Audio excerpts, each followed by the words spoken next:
If you want to speak, make sure you sign up over here with Jennifer. I- Just making sure that you know to sign up if you want to speak.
Welcome, everyone.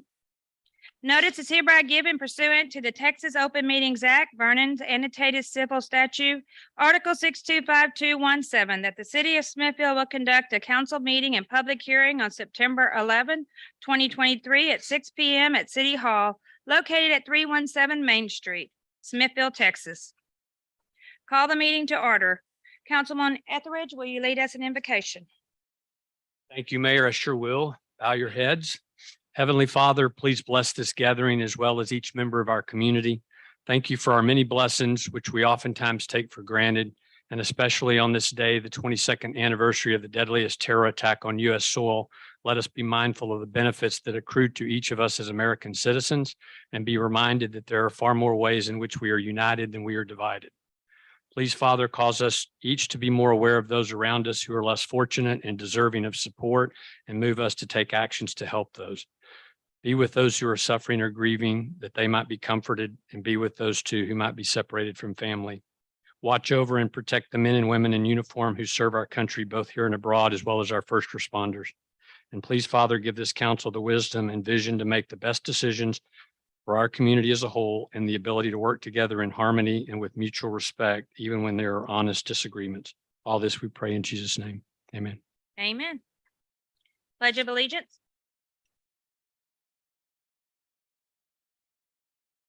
I Pledge allegiance to the flag of the United States of America and to the republic for which it stands, one nation under God, indivisible, with liberty and justice for all.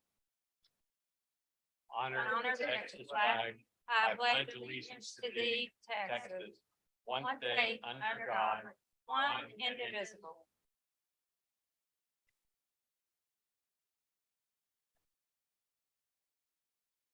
Councilmember Bruno, would you please read the proclamation for National Preparedness Month?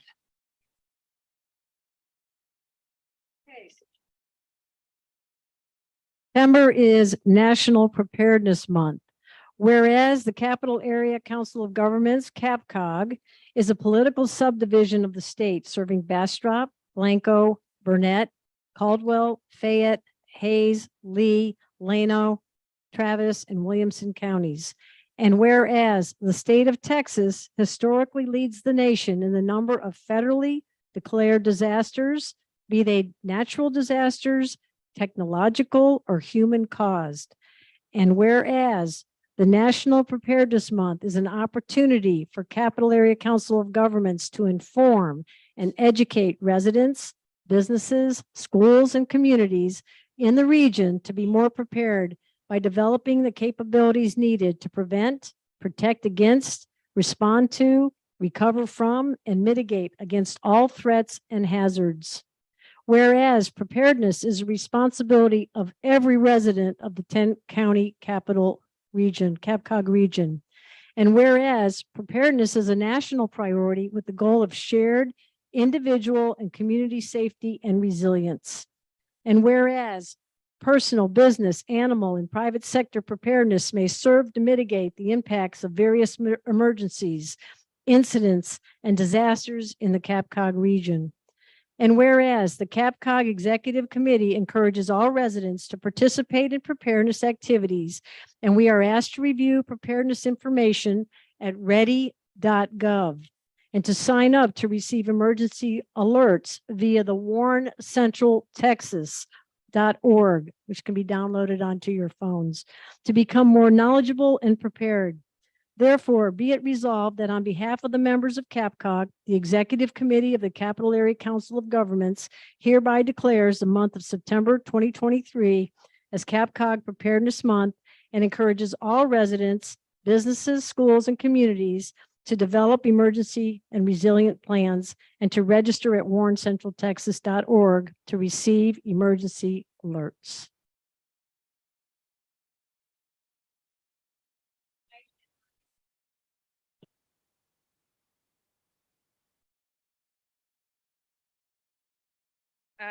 Proclamation for Energy Efficient Day. Councilmember Jameson, will you please share with us? Yes, ma'am. Thank you.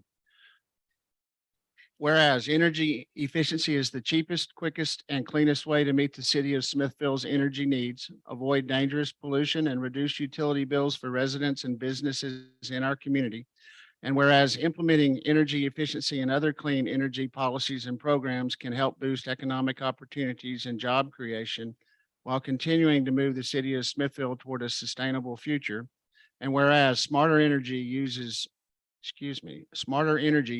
reduces the amount of electricity needed to power our lives, which helps avoid power plant emissions that can harm our health, pollute our air, warm our climate. And whereas for cities and states like ours that are trying to tackle harmful pollution, efficiency can get us about halfway toward our emissions reduction goals. And whereas energy efficiency makes our homes and workspaces healthier, safer, and more comfortable. And whereas cutting energy waste saves U.S. households billions of dollars on their utility bills every year, up to $500 per household from appliance efficiency standards alone. And whereas the residents of the city of Smithville can continue to contribute to our energy efficiency efforts by learning about and participating in our city of Smithville. Whereas a nationwide network of energy efficiency groups and partners has designated the first Wednesday in October as National Annual Energy Efficiency Day. And whereas together we can continue to contribute to our sustainability efforts by learning more about energy efficiency and practicing smarter energy use in our daily lives. I, Sharon Forrester, Mayor of City of Smithfield, do hereby proclaim the first Wednesday in October as Energy Efficient Day in the city of Smithfield, and you urge citizens to join us in supporting our clean energy goals and moving toward a more energy efficient now and in the future. Thank you. Next item on the agenda is approval of the minutes from August 14th, 2023. City Council meeting and public hearing, August 23rd, 2023. Council workshop, the August 31st, 2023 special called council meeting, and the September 6th, 2023 special called council meeting, public hearing, and workshop. Yes, please. Mayor, I move that we approve the minutes from the August 14th, 2023 City Council meeting and public hearing, the August 23rd, 2023 council workshop, the August 31st, 2023 special called council meeting, and the September 6th, 2023 special called council meeting, public hearing, and workshop. Madam Mayor, I second the motion. A motion has been made in second. All in favor? 1, 2. Motion is approved. Councilman Janice, did you want to make a statement? Yes. Madam Mayor, city council members, folks that are here tonight, it's so great to have all of you in the audience. I do want to make a couple opening remarks, but first I want to just thank everybody for being involved in what you heard was all those meeting minutes that we just approved. It's been very, very refreshing. But I just want to say a few words before we actually start going through the rest of the agenda. And Tom alluded to this in his invocation. 22 years ago today, America was attacked by evil forces whose only goal was to destroy our liberty and our freedom. Most of you remember where you were and how you felt that day. Fearful, anxious, wondering what would happen next. Maybe as you sit there tonight, you're feeling the same types of things. Many had faith that our government would handle the situation and that things would return to normal. Our nation came together as one during this tumultuous time. At that time, I was serving in the military, and I believed that the USA was strong and would triumph over these evil forces. I believed we would do the right thing, and eventually that happened. I believe Americans supported the leadership to make those tough decisions. Looking back, we know there were mistakes made and things could have been handled much better. Isn't that usually the case? I wish we would have done this or we should have done that. But regardless, being refined by the fire only makes us a better nation and a better city. We still have our freedom and our liberties right now, but we must be cautioned that they too are endangered in the days in which we live. This is why I'm encouraged by the level of participation we have seen during the past 30 to 45 days by our citizens who are concerned and are paying attention to the government representatives and what we're doing to accomplish for our community. Today, I come before you as your city council person and representative of this city with the same faith and belief that the decision I make tonight will be to do the right thing for our community and the workforce that supports our citizens. I cannot hold back the trillions of dollars that are being sent to foreign entities, but I can affect the dollars that will go to our labor force and their families within this community who take care of all of us in the economic downturn. Smithville has a revenue problem. I've heard it loud and clear these past 60 days of working through our budget for 2024. Since 2022, the city has conducted and had opportunities for citizen input by hosting over 30+ workshops, forums, hot topic discussions to garner suggestions and ideas to restore our economic vitality and growth, the very same issues we face today. Some of you were involved and gave input and ways to improve, and many contributed online through their comments and their suggestions.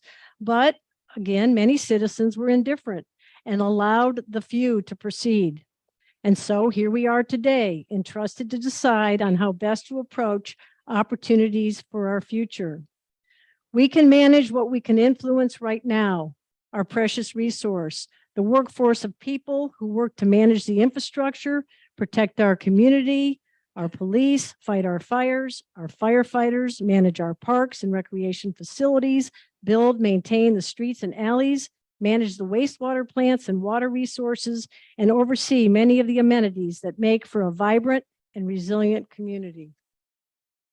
I applaud all of you who took part in this budget process, your comments, your suggestions, your frustrations, your ideas, but your overall optimism about the community in which we live. I look forward to many more meetings and economic development discussions to bring about a more prosperous and hope-filled, resilient future for our Smithville community. Thank you. Thank you. Next item on the agenda, discussion and action on an ordinance adopting the 2023-2024 fiscal year budget. Jennifer, has anyone signed up to speak? Yes, I have first Jeannie Rayleigh. Hi, Jeannie. And we're going to try to do this in an orderly fashion. So will you please state your name and your address, and then the 3 minutes will begin. Come on. Oh, you have to come up here. Buddy, we all pointed the same direction. While Ms. Rayleigh is coming, just a process check here. I'm pleased to report that the part that was delayed for 1 year in China was received. And can you hear the new speaker system? Is it working? Can you hear? You okay? Wonderful. Thank you. Okay, Jean Rayleigh, 202 Garwood Street, 34 years. The honorable lady said, Councilwoman said that we are in need of revenue. And I have a question. We have 40 units in Quail Run that are not taxed by the city of Smithville. If you average them out at $60 a unit at the current ad valorem rate for Smithville, that comes to $131,744.16. I would highly recommend that Smithville exercise its ETJ and take in Quail Run. Also, I was given a municipal water rate comparison, and I would like to point out that if you do at 1,200 gallons, at 400 gallons a day per family, the average bill for 12,000 gallons in Smithville would be $63 a month. That makes LaGrange at $57.09, Flatonia at $46.50 for the same 12,000 gallons. Giddings, $48.55, and Bastrop is $2 more expensive. So there's a reason we all don't live in Bastrop. Also, I would like to know what we pay LCRA per kilowatt hour compared to what the customer is charged per kilowatt hour. I do understand that I believe LCRA gives us a rate each month, but the people in this town My bill was $601 for August. This month, $550. I've never, ever had a bill like that. And Robert and I have talked about my water bill. When I get a water bill for 79,000 gallons for 2 people, that doesn't work. So somehow, why can't we take some of the departments in Smithville's city government, look at them, cut where can be cut, put that back in and give the employees the raise that you want without raising taxes, without raising the utilities, and without raising everybody's expenses in a time that we are in a severe inflation. That's it. Thank you. Thank you very much.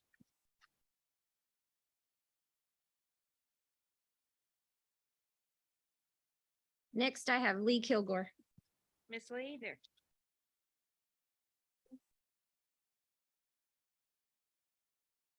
Good evening, Lee Hi. Kilgore, 403 Ramona.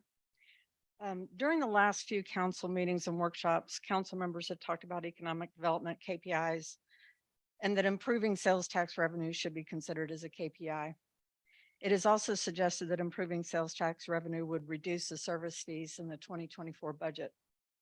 Both topics were discussed at the same time, lumped together, if you will, and somehow the Department of Economic Development has become the bad guy. That if only the Economic Development Department would improve sales tax revenues, then service fees would not have to be increased. I'd like to say that it's impossible for economic development to improve sales tax revenues. The grants and projects that have been completed by economic development will ultimately improve the marketability of Smithville to promote economic development. But the department cannot ask or require businesses in Smithville to improve their profitability so that our city sales tax increase. A grant was used to pay for acceleration by design for city assessment and topic huddles to address economic development and marketing Smithville. Project culminates in November.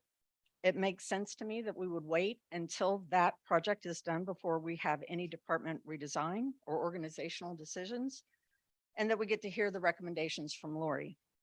To push to get KPIs in place prior to November defeats the process that we undertook with acceleration by design. The grants that improve sidewalks, drainage, streets, and art around the city have improved our position on attracting development, but those improvements are not enough right now to attract development. None of the houses and subdivisions that were slated to be built are completed. We don't own any additional land to sell or lease to developers.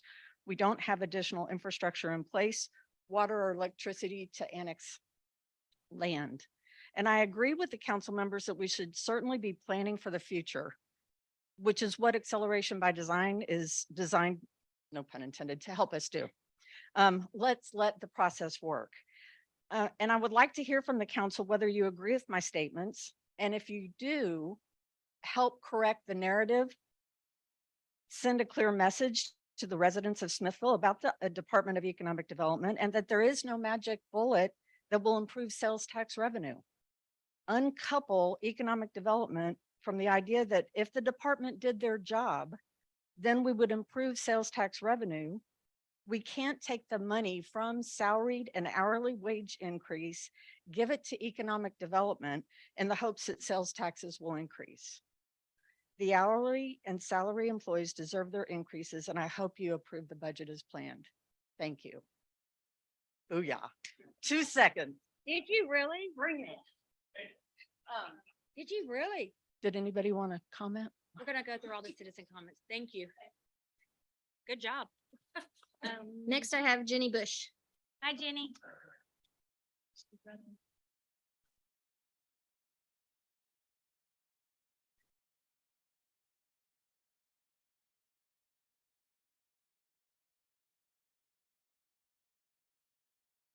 Jenny Bush, 204th Avenue, and I maintain my title, Queen of the Hill. Nobody's come to topple me off my throne.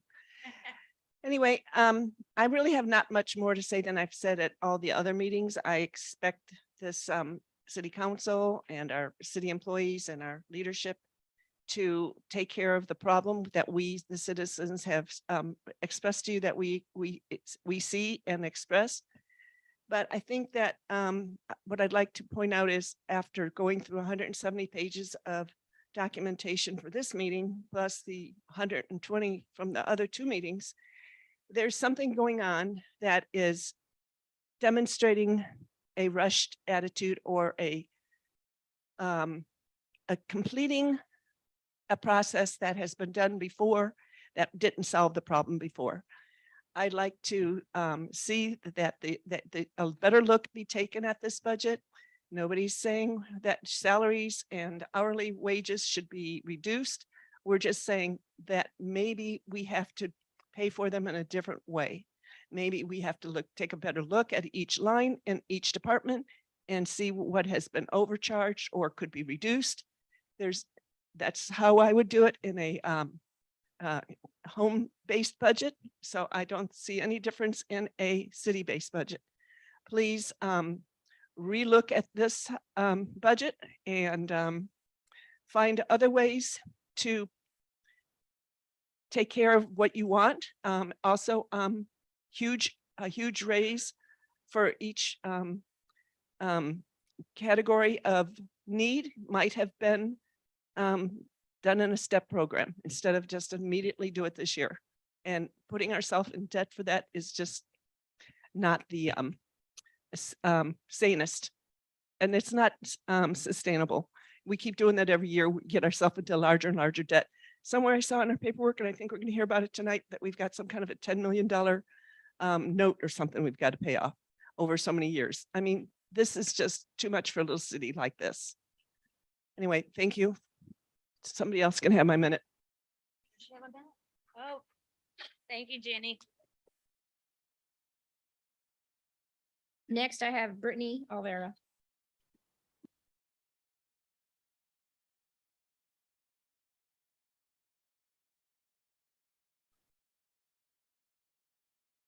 Welcome, Brittany. Brittany Olvera, 105 Fifth Avenue. I came a little too late to this dance. Shame on me, but not shame on everybody else that lives in this town, and not shame on the people who've spent multiple years on city council, in mayor, and city manager roles. This town really has a problem, and I don't think the people that live here quite understand the magnitude of it. This income issue has been an issue that's been going for a very long time. I'm going to encourage anybody that's watching, listening, or sitting here today to start spreading the message that if we take care about this town and care about where it's going, that we start getting active, and that we get on a committee, that ones that we can form, grassroots, our own, to start digging into budgets, spending, because I started looking at year over year spending. I believe last year, Mr. Tamble, can you correct me if I'm wrong? Last year we had no raises, correct? I'll come on after. Use your time to speak to the audience. Yes, we're not asking. Okay, so from what I see, last year there were no raises, but the 3 years previous there were. Okay. So all of a sudden we're going to jump up. Instead of doing a 3% one year, we're going to jump it to 8%. I don't think anybody was disagreeing with things like funding the police, getting them up where they need to be, giving people $18 minimum wage starting salaries. But at the end of the day, if I only have $100 in my checkbook, I can only spend $100 in my checkbook. This town can only spend what it's got.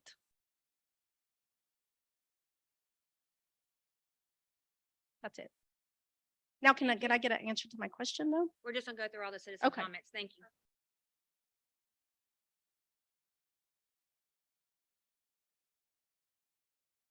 Next on the agenda.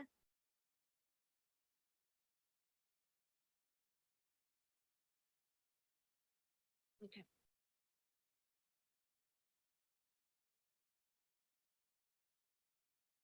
Anybody have want to add to number 6? To make sure that we've got the process right. So is this the opportunity to speak to the citizen comments that ask for feedback? Okay. So with regards to Lee's comment, she and I had spoken offline, and I can tell you that, you know, to the extent that any narrative that I shared gave the impression that I felt like that the current department or Jill or Robert were directly responsible for driving increases in sales tax, that was certainly not my intention. I think that we need a new strategy for economic development. That strategy is not a 1 week, a 1 month, a 3 month, probably not even a 1 year or 2 year strategy.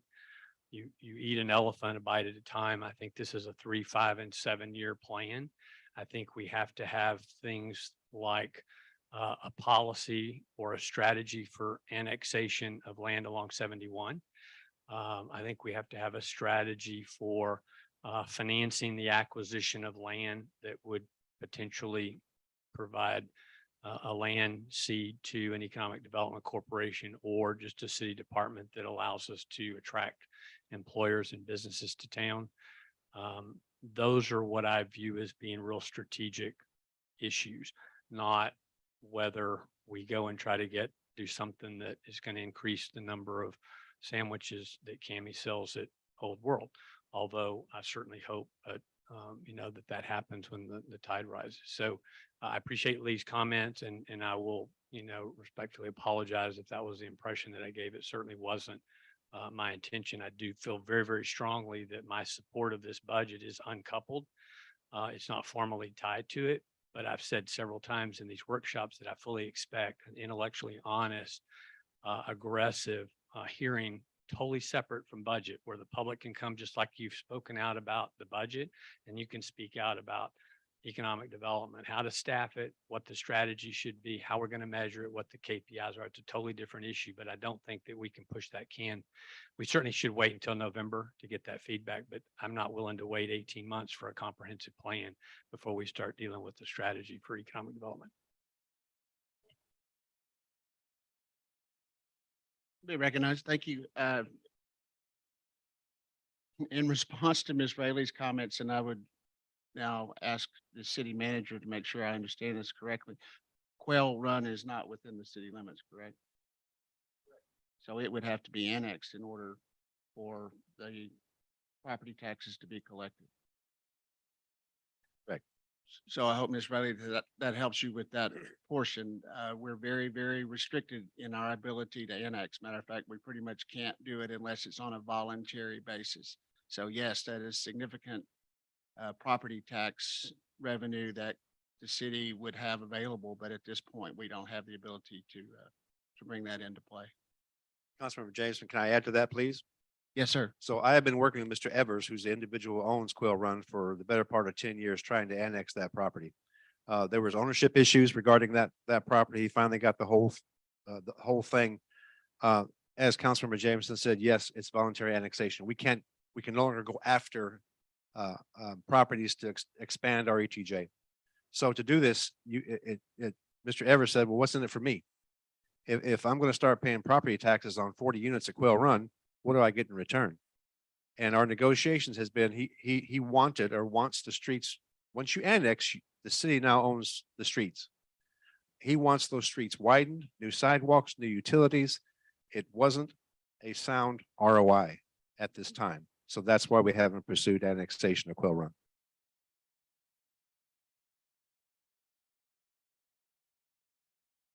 Because it gets out of control. Sorry.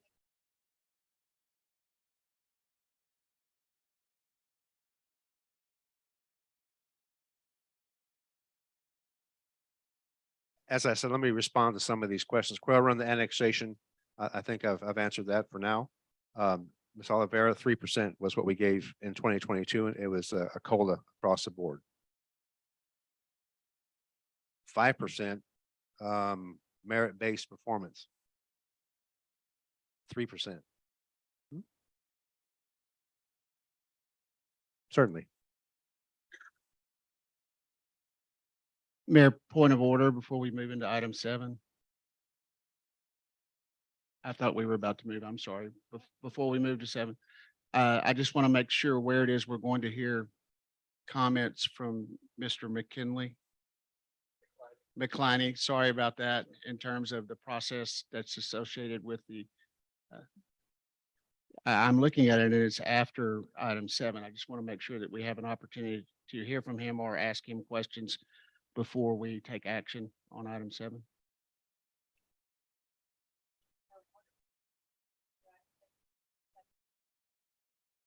I'm talking about our availability to ask him questions prior to a vote.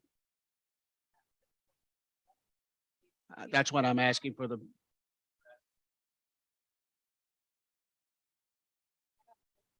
I'm sorry, I'm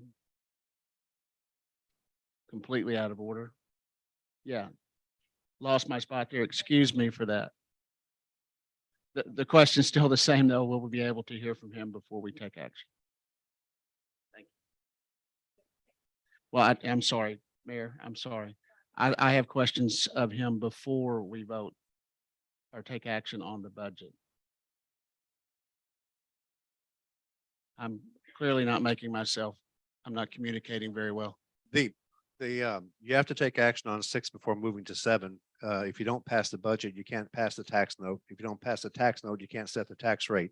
It's all tied together. So, but it first starts by law with the budget. I have questions about the process of the note. Okay, so you'll have to address the budget first, and then you can move on to item number 7. Just let me ask a question. Why do we have to take, why can not a council member ask a question of a subject matter expert? We can move it around on the agenda if we need to. We don't have to take a You vote are on it. correct. You're right. Yeah, so. So Mayor, yeah, I guess you can ask Mr. McClain yes, some yeah, questions he now, should be able to allow, I think. as it I would ties to the certainly budget, support that. certainly.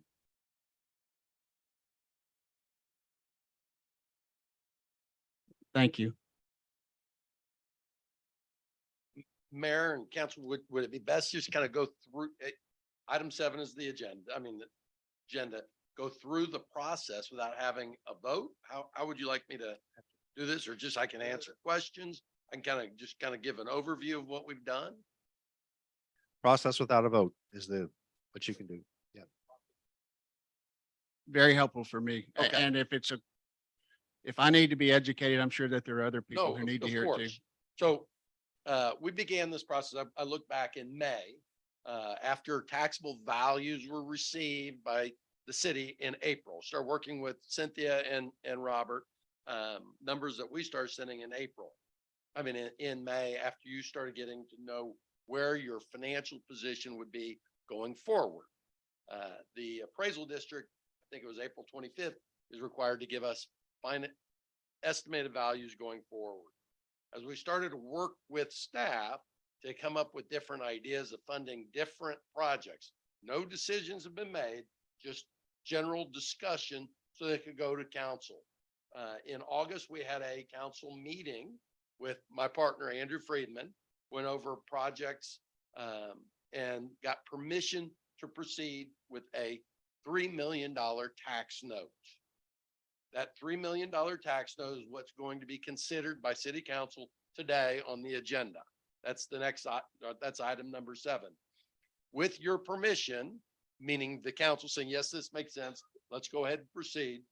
We went and did put together what's called a preliminary official statement. It's an offering document. It's contains legal and financial information about the city and what the tax notes are and what the credit is.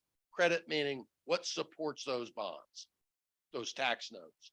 We then take that to Standard & Poor's rating agency, which is one of the 2 largest rating agencies that then do an in-depth analysis and did a phone interview with staff and us, where they reviewed their questions, financials, came back with a bond rating. Now their ratings, and that bond rating is a AA-. It was a confirmation of what our rating was. The highest rating is AAA, AA plus, AA, AA minus, A plus, A minus, BBB plus, BBB minus. After that, it would be called junk bonds. Below BBB minus is a junk bond. Moody's just downgraded And Fitch just downgraded the federal government to AA+. So we're now in the same category as the federal government, and we can't print money. So that process has been going on, and we got that rating about a week ago. That goes out to potential investors. Those investors, along with that preliminary official statement, signed up and bid, and we got bids today at noon, and they all met the requirement. They will pay us a minimum of $3 million. That's what's going to go into your construction account. That's what the tax note was for. We gave them a maturity schedule, 7 years. We're going to pay this off in 7 years. So we're not carrying interest like a 30-year mortgage. Now, there are projects that we do fund out 20 and 30 years, but this is not one of those. And so those bids were received at noon, and the best bid, and I do have a handout.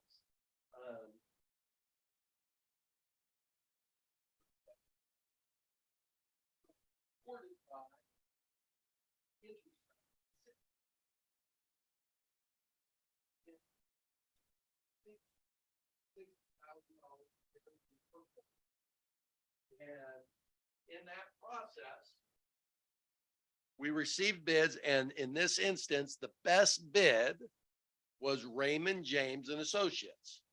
Their TIC, and that's true interest cost, is 3.50%. The second place bid was Hilltop Securities, 3.52%. And you can see all the way down to 3.82%. When we started running the numbers with staff, we were running them not knowing what was happening with the interest rate market because rates were going up. The Federal Reserve was increasing rates. We ran the numbers at 4.06%. So we did better.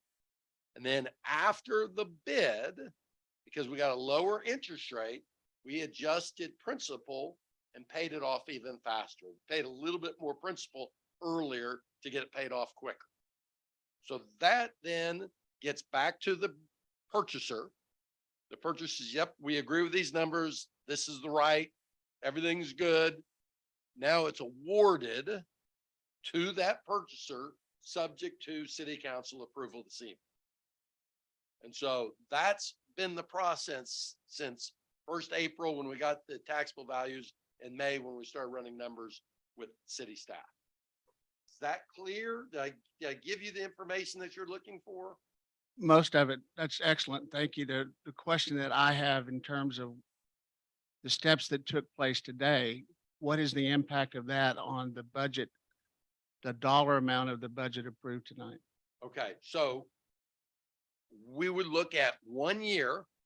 So if I'm not answering the question, please answer. But another I'll way. ask you So more specifically, is it tied to the current budget proposal that we're looking it at? is, because it's setting a bond payment for the upcoming fiscal year.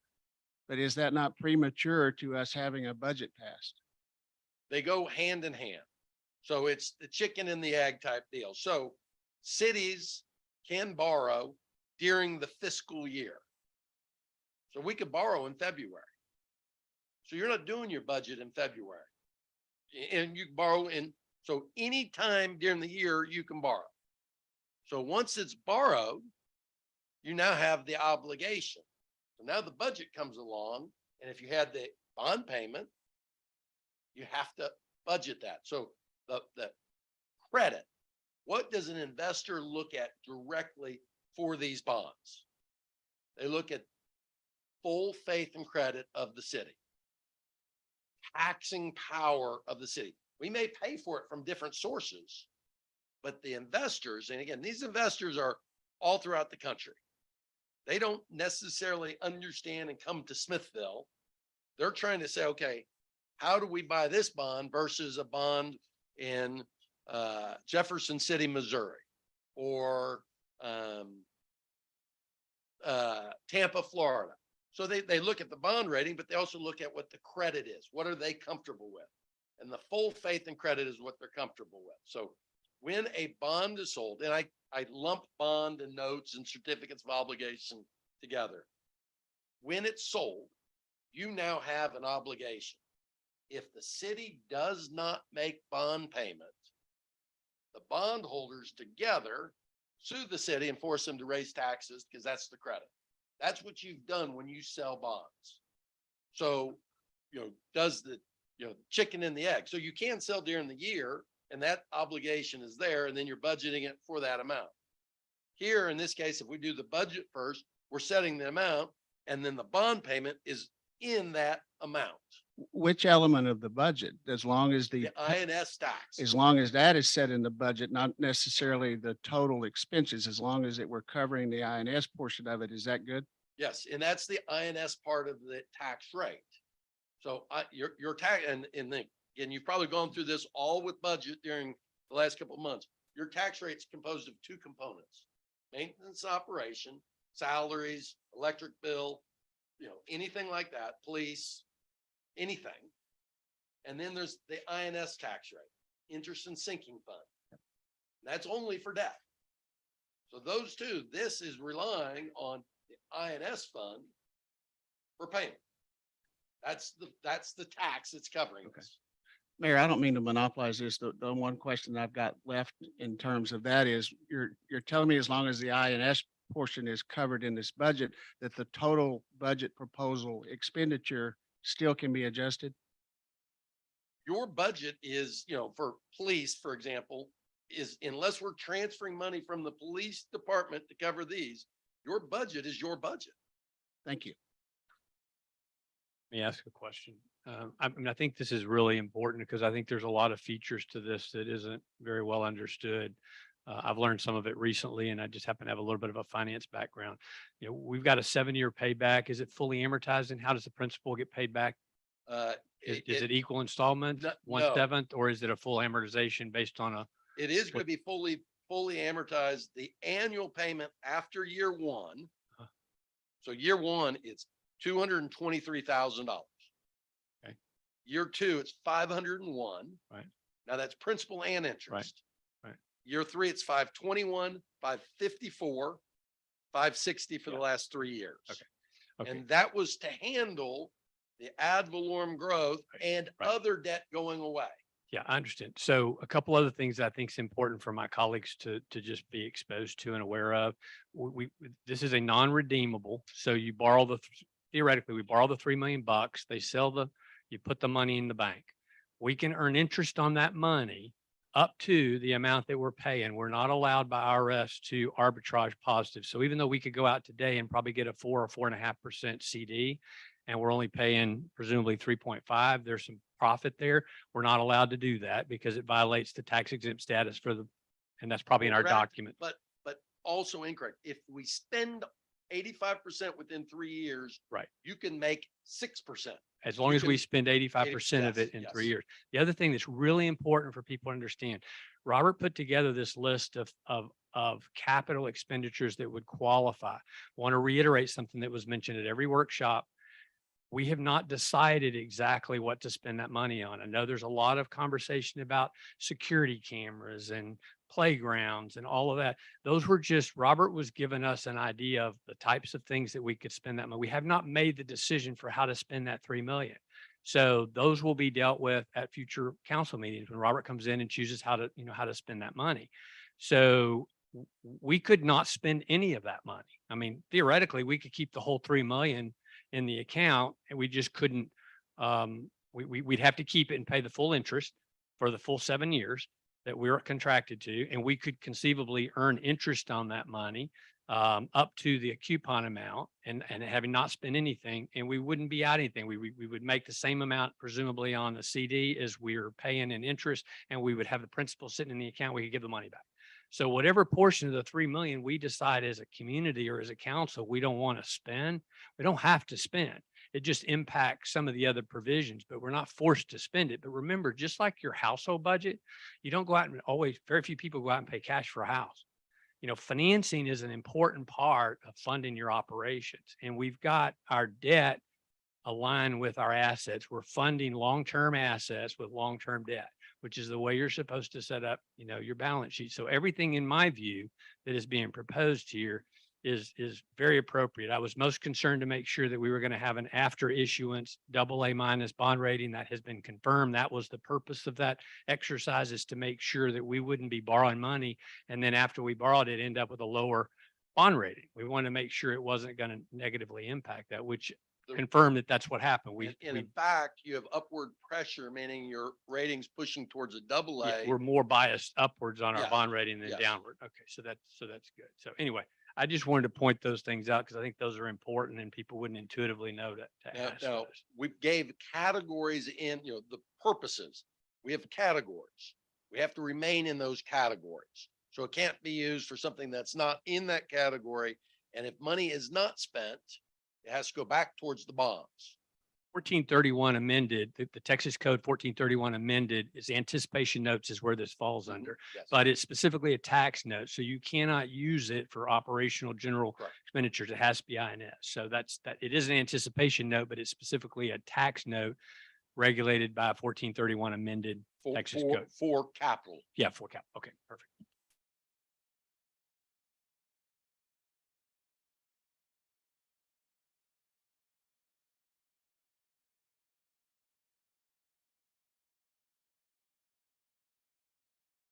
I've just got to make sure that we really have this clarified.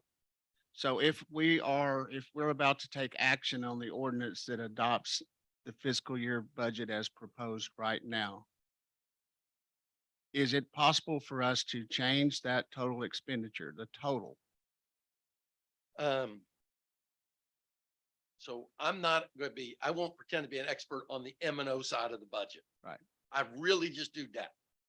So I can't opine to that comfortably, because when you set a bond issue and a debt payment, that's set by that INS tax rate. So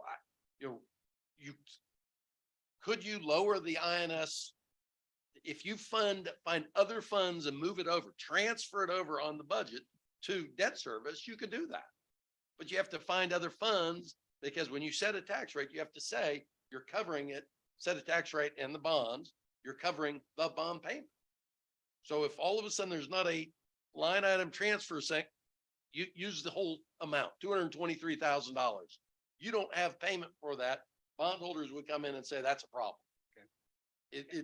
Is that clear? I want to make sure I'm being. Well, you're as clear as being possible. very clear. I'm going to have to ask for more clarity from our side of the dais in a moment. Well, Mitch, let me clarify your question. The way I heard it was you asked him whether we could borrow a different amount. That was your question. No, Okay, it wasn't your no, question? my question is modifying the current budget proposal, and Oh, this would okay. be the difference between the thought- INS and the M and O portion. I thought you were asking if we could borrow a different amount. No, I'm asking if we are voting on the amount that's proposed here without the ability to adjust it or not. And I'm talking about the INS portion. I'm talking about the total budget, which is outside of your purview, I believe. It is outside, but I have been in city council meetings. I mean, there's amendments to a budget all throughout a year. Thank you.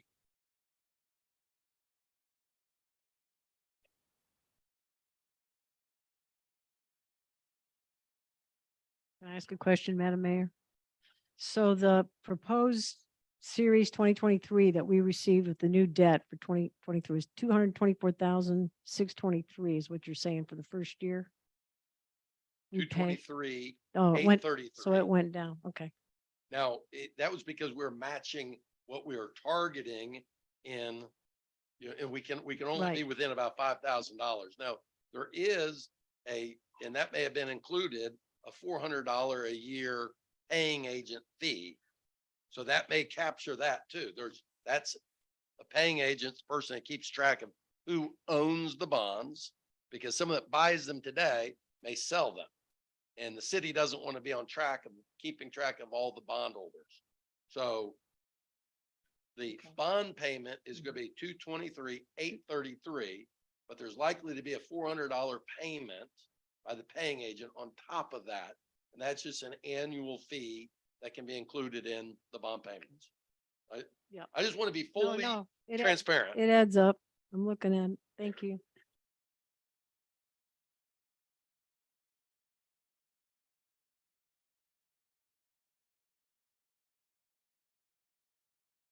I apologize for everyone's patience, but we need to make sure that we understand how this process is going to work.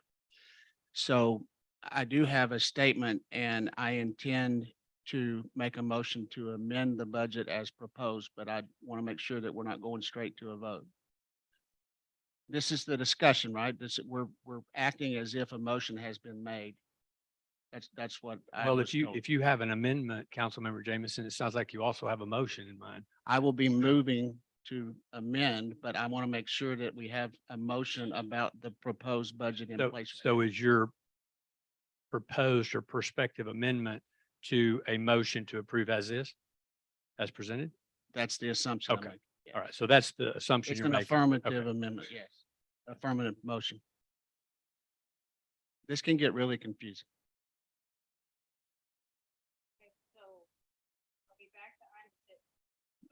Yes, I didn't, that was my bad. We never left item 6. I shouldn't have mentioned item 7. Thank you very much.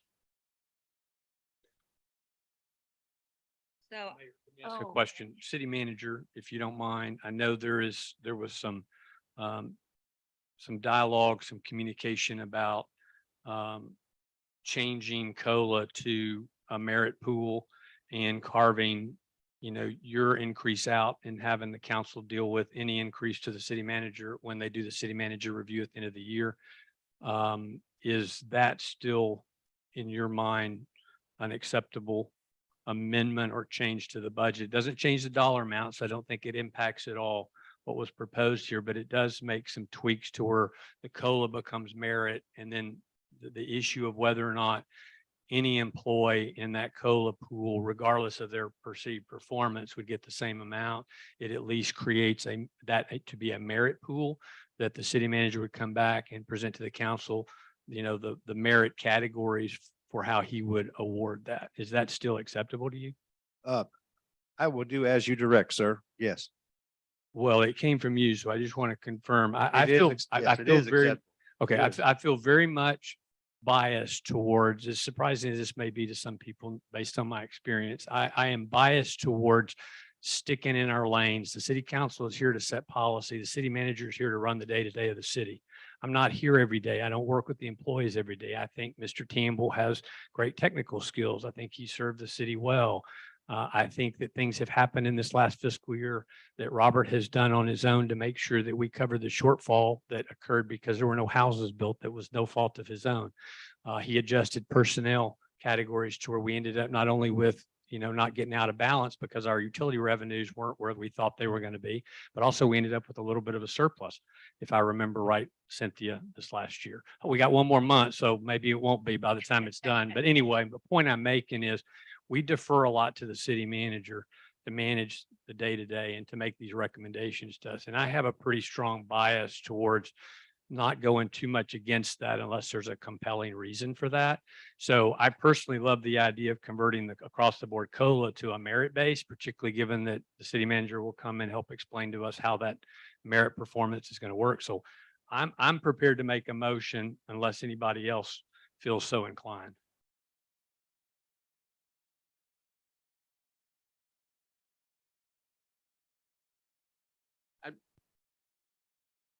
Mayor, I'm gonna tee you up for your amendment. Is that what? understood. There is also a statement I want to make before I offer.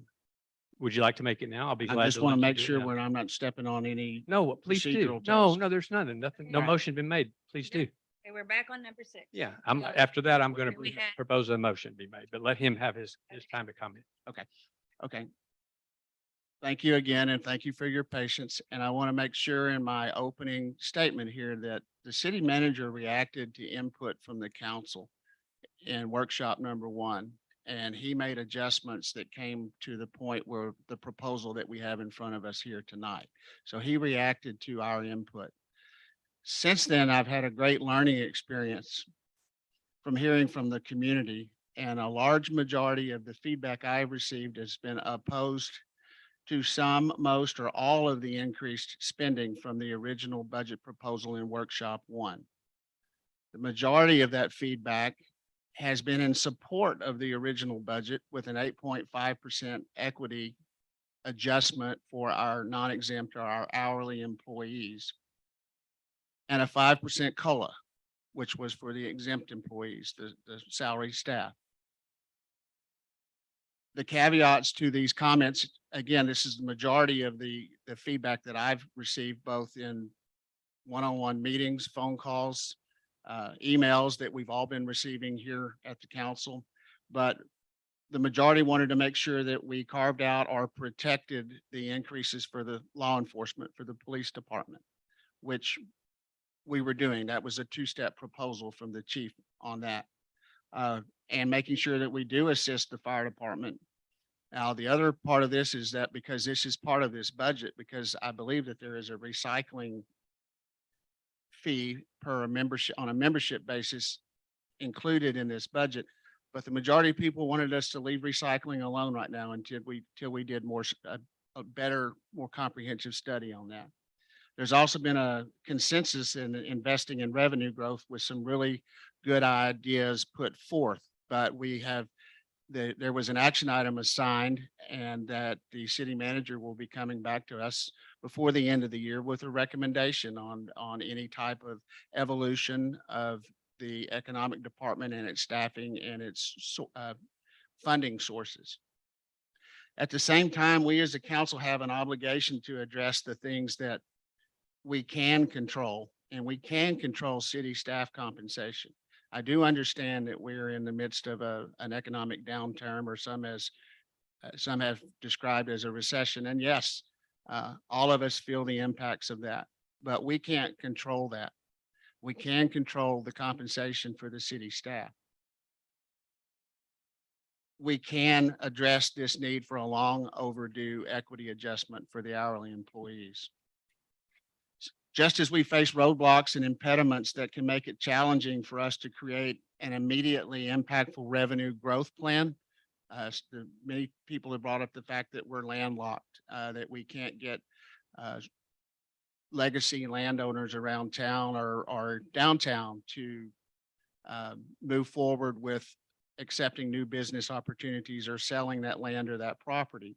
These are impediments and roadblocks that we all face, and it's our job to problem solve. Just as we have impediments to finding a budget that is totally palatable to the citizens, we're not going to make everyone happy. We can only control what we can control. So, Councilman Etheridge, with that said, I will be proposing an amendment to the proposed budget that we revert to the original budget proposed in workshop 1.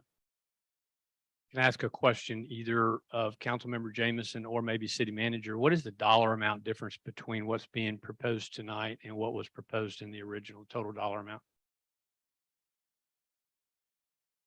The original budget increase year over year was 3.48% from 2022 in the first budget. That was a $530,000 delta.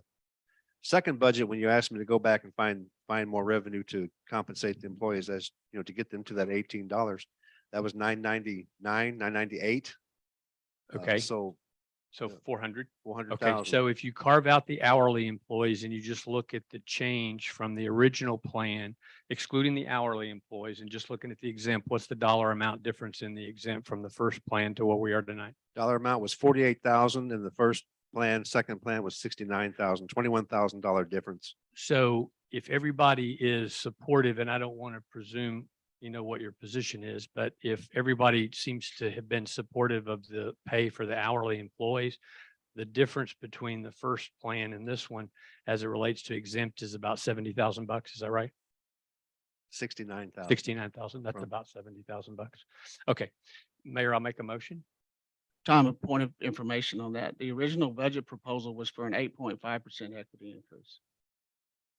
So is the 69,000 So- not the right number? Let me cut to the difference in payroll between the first budget and the second budget is $270,000. That brought your 1676 to the $18 Right. that you asked me to go find. Right. That brought your step 1 to the complete step that the police need.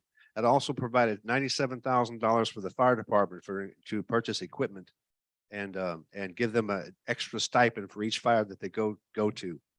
The recycling budget, 7,500. Okay, we do or don't have to do a recycling fee. We're still looking at that. Councilmember Jameson and Washington are still benchmarking other communities to include Fayette County Recycling Center. So that delta between the first and the second budget, 270 on payroll, 97,000 on fire department, and then $100,000 transfer to cover the increase on the revenue side to match with the expense, correct, Cynthia? Yeah, So if you just carve out the exempt employees, yes, the difference from the first pass to the second pass is how much? 21,000. $21,000. Okay. So would you like a motion? Or or is there any other No, I'm going to do a motion and then you're going to ask if there's a second. And if there's not a second, my motion's going to die. If there is a second, then I think Councilmember Jameson's going to I will be offer an offering an amendment for amendment to that. consideration that we'll have to act on before we act on the main motion. So are you ready for my motion? Okay. Jennifer's ready. Mayor, I move we approve the budget as presented with the change in 8% COLA to a performance-based merit, and that we also carve out the city manager's increase and deal with any increase that might happen with the city manager at his annual review. I'll second. Mayor might be recognized. Okay, call for discussion. Go Mitch. Have to call for discussion. I'd be happy to wait until any other discussion is made before I move for an amendment. Any other discussion? I think the difference is minimal for this, and I think making it merit makes it what it should be. That, you know, we have the metric system to do this, and I really think that's the way our city employees need to be compensated, and they need to. We need to look at this as a merit. They meet the metrics that they're supposed to be. I don't think cutting it, the 21,000 is going to make that much difference in the budget.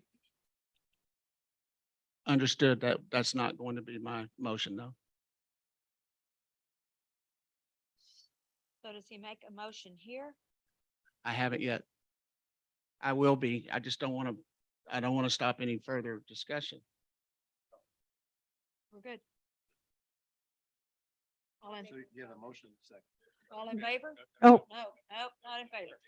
so the only discussion item I have is on the recycle, and I want to make that a pilot program, not a full, like, okay, we're going to charge people $50 a month for a year.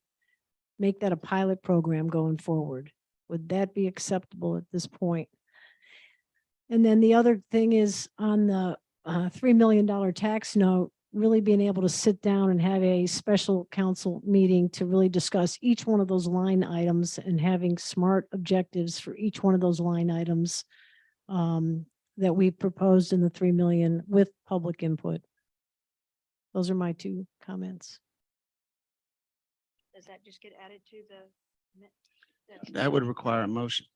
That's just a Mayor. discussion. Right. Okay, so we're back at a first, and we got a second, and I believe you're gonna offer an amendment.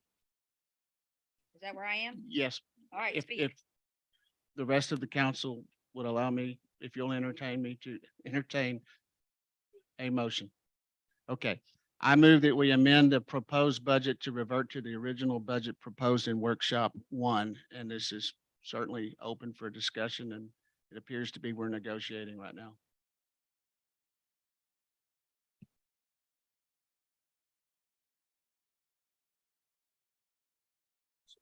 There's not a second. You have to go back. Are you gonna ask us what we feel? We've already passed that point. We're at the point of voting, so, Okay, well, I never knew that all this was going on to begin with. You don't have to. Okay, so we're back. Does he have a second? No second, then it dies. We're back to the first motion.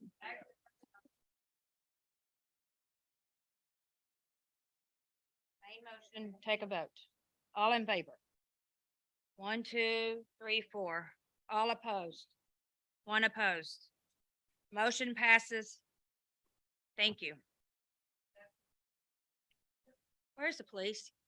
Do you need to go talk to the police? Just asking. All right. Sorry. Number 7, I think there, do you need to make another discussion and right, action on the? right. We're good?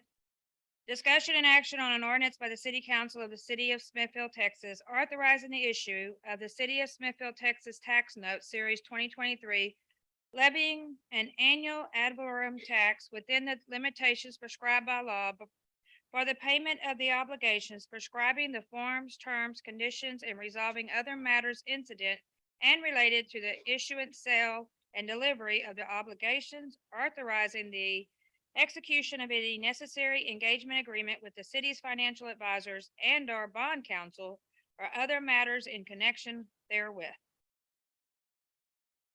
Robert, you have anything to add? I do not. Anybody do you have anything to add that you didn't a while ago? The only thing that I would offer is our recommendation is to award the tax notes to Raymond James and Associates, which is the top name on that bid list. I'll entertain a motion. Nope, not today. Oh, sorry, public comments. So Brittany Alvera. You'll pass. Jenny Bush Jenny, I'm passed. Jenny and pa- Jeannie Rayleigh. Jeannie Rayleigh, I passed. Oh, yeah, oh, I thought you said you passed. Oh, okay, go.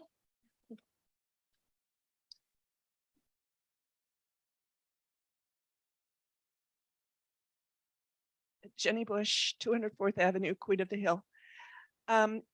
This is way over my head. I do not know all the details, but I do have a question. I understand from this discussion that the conversation about how much money we were going to borrow and what was going to be, how it was going to happen and what was going to be borrowed, the money was going to be borrowed for, happened amongst city persons, and I don't see that it was a discussion or a council or a public matter. If I'm correct, that my comment is, it looks like we've been asked to now have a comment about how how these items are selected and paid for or chosen, but it doesn't make sense to me why all of a sudden it was chosen by this group that we needed $3 million. Why didn't we just have 1 or 2 million? Obviously, items that are on that list that are there are things that we think we need, or this group of people who started this conversation in April think we need. And, but maybe we don't need as many, or as there's also other ways of getting services of large equipment. We can lease them. There's a lot less cost in leasing, or there's other things, creative thinking. I don't think we had an opportunity to explore, because obviously it was done by a core group of people that were maybe just doing what was done by the industry. And I just like to say that I hope that we get to have an opportunity to have more thinking going on here and more citizen input. Thank you.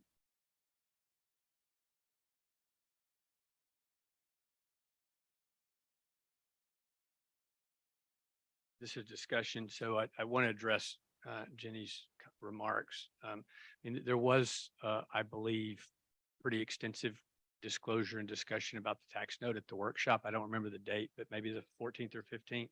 But I know we've had a lot of conversation. Clearly, the city manager took the point on it, but we did have quite a bit of discussion about this. I would also point out, as I said earlier, any reference to what we're spending the money on is not terribly relevant. The presentation includes specific things for illustrated purposes to give you some idea of the needs that the department heads filtered back up to the city manager and that would qualify. There is going to be a whole separate process for when we decide how to spend the money. And quite honestly, although it would be ridiculous to have gone through this process if we didn't expect to spend the money, we don't have to.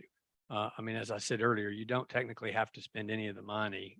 You're just limited to how much arbitrage or how much interest above what you pay you can earn on it. up until that 85%.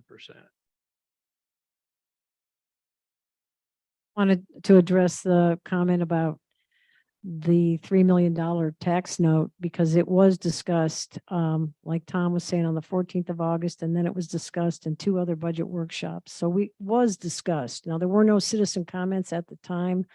And like I agree with my colleague, we'll be able to decide exactly, what we want in those categories. Those were placeholders because I asked the same question. Do we really need a playground equipment? Those types of questions. So those were placeholders. Now we'll move forward. We'll go into another workshop. And like I said, come up with smart objectives for how we want to spend the $3 million. And I go back to my opening statement about spending and taking care of our own right here, because the only change that we can affect is local. We can't affect what the federal government's doing right now, spending and sending. We can only affect what we can do for our people here in this town of Smithville. And I have a deep feeling that I just want to take care of the folks that take care of us.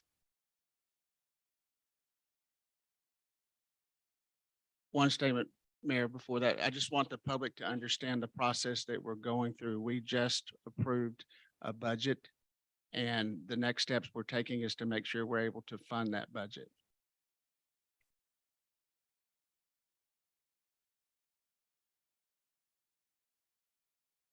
Madam Mayor, I make a motion that we approve the issuance of a $3 million tax note to be used to purchase capital equipment, upgrade infrastructure, and improve city-owned facilities.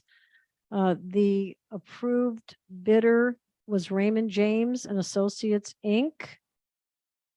The tax note will be funded by the INS portion of the total property tax rate. Is that good? I'll second that. A motion has been made and second. All in favor? 1, 2, 3, 4. Motion is approved. This motion must be made. I move to approve the ordinance authorizing the issuance of the City of Smithville, Texas Tax Note Series 2023. Is that correct? Okay. Okay, just making sure that we have the correct wording. Okay. Right here.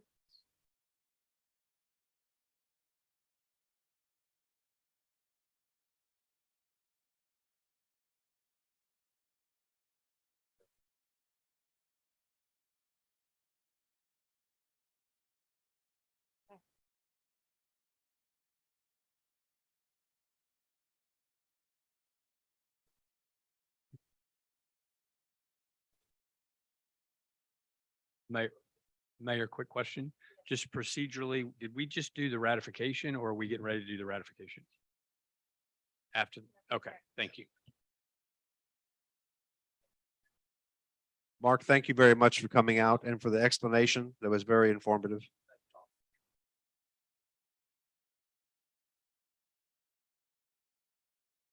On item number 8, correct, Jennifer? Discussion and action on the ordinance adopting the 2023-2024 fiscal year tax rate at 0.548952 per $100 valuation, an increase of 0.003% per 100 from last year's tax rate.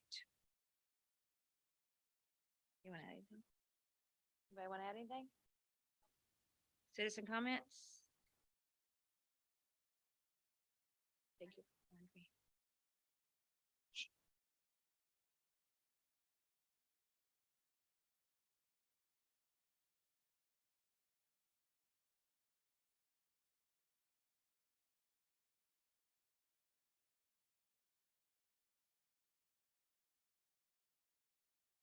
Jean Rayleigh, 202 Garwood.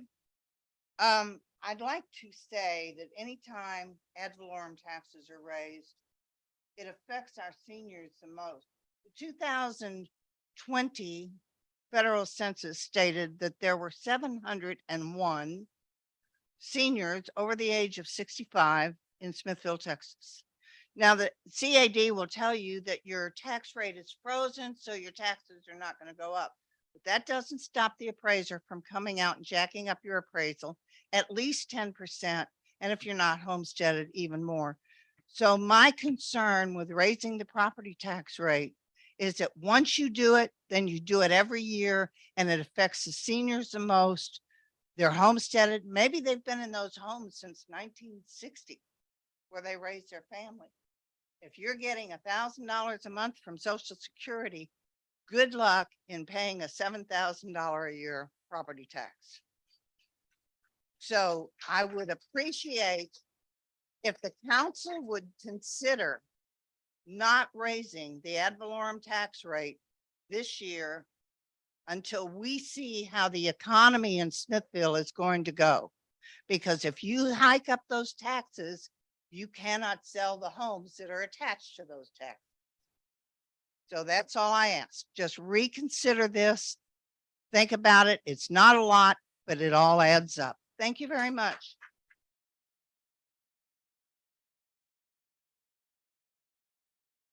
Any other?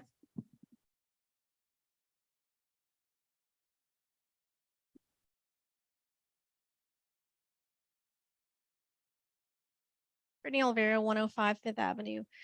You know, just to embark on something that was mentioned earlier about spending, the only thing I would say about spending is it's a choice and we don't have to do it.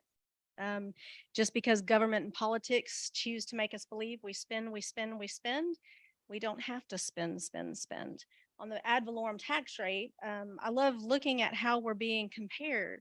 And, you know, years ago when I first moved to this town and I came to a few meetings, I remember everybody always saying, we don't want to be like Austin. Don't compare us to Bastrop. Don't compare us to anybody else. Yet everything I see in this budget, including this ad valorem tax increase, is comparing us to other people. Now, let me point out to everybody in the room and everybody that's listening, here's your tax rates and here's how we are above Elgin. So we're going to be more expensive than Elgin. We're going to be twice as expensive as LaGrange. And we're going to be more expensive than Giddings. I could go on. And there's a few of those towns that are very comparable to us in size, demographic, but those towns also have a lot more to their downtown. They didn't get landlocked, so they have a lot more restaurants, a lot more shopping, a lot more things to do. So it's really interesting how our apple is being compared to an orange, and yet our ad valorem tax rate is going to be above some of those other cities. And I think that's worth, again, asking the council to consider. And I do want to applaud Mitchell Jamison. Thank you very much for standing up and standing against, because in politics, it's very, very hard to go against the grain. And I think we can see that very easily. So I applaud you for trying to step up and do what people were asking you to do. And I think those kind of people are the people we want to keep reelecting, and more of them as a matter of fact. And I've got a few more minutes. Back to us. This is really about us. And we've got to start stepping up. We need to start stepping up. We can't just care about it and come in at the last. And I said I was the worst. I should have been here earlier. I should have been at all these other meetings. I should have been more involved. Shame on me. But you know what? Shame on me no more, because I'll be at every dang meeting. And you're going to hear way more of me.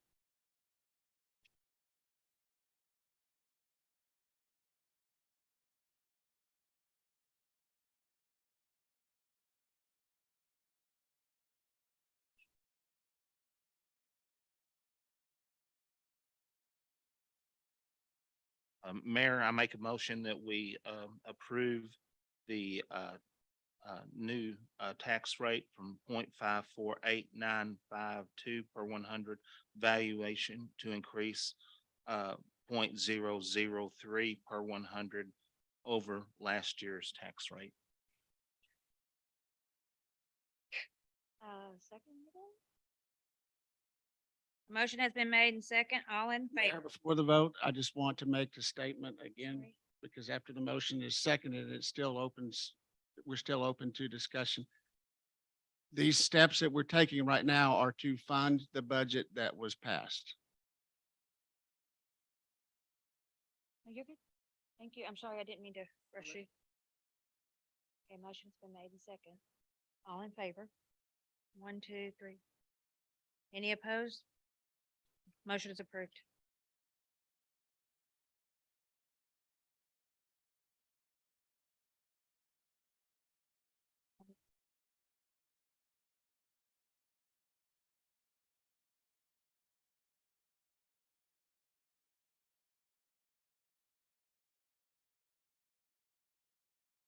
Ask a question.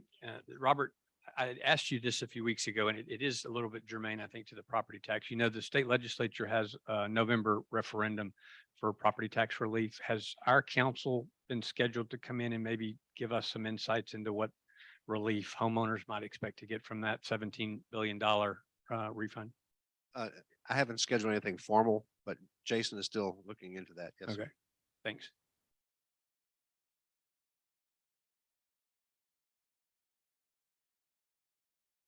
Jenny Bush, Number 9.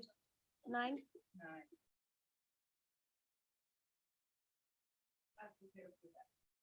And then Jeannie Rayleigh, No, I read.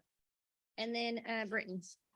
Okay, so that's all of them. Okay, so discussion and action on ratifying the property tax revenue increase reflected in the 2023-2024 budget. Mitchell, anybody have anything they want to add?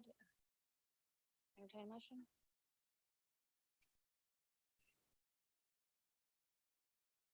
Mayor, I'll move. Oh, you have I move to ratify the vote just taken to approve the fiscal year 2023-2024 budget, which will raise more revenues from ad valorem taxes than the previous fiscal year. I'll second it. motion? A motion has been made and second. All in favor? 1, 2, 3. Any opposed? Motion's approved. Robert, is this something new? We didn't do this last year. Legislature just put that in place, so we have to ratify that? That's correct. This is a new one. It's kind of a housekeeping thing to verify the vote that you just did on 8. Okay.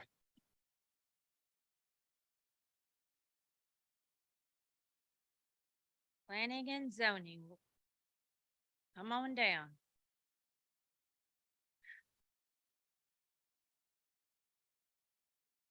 Hello, Carolina. Okay, good evening. Good evening, everybody. We met last Tuesday and there was, Make sure your mic. can y'all hear me now? There you go. There was one item on the agenda last Tuesday that had multiple parts, and there were some questions about the property. The applicant is well aware that he may be having to come before planning and zoning and city council more than once before his project can be completed. The property in question is located at 207 Gasly. It's on Highway 95, right across from Smithville Heating and Air, and is right next to the railroad tracks in the corner of MLK and 95. Mr. Logan Sweeney came to P&Z before for discussion and action on amending a replat of the property and multiple variance requests, including lot coverage, property line setbacks, barbed wire fence use, and additional design standards for a masonry wall. These lots are in a C2 zone class, which is general commercial and is less restrictive than C1, and which is a neighborhood shopping district. And it's different from C3, which is highway commercial, when that addresses automotive, marine, and farm implements.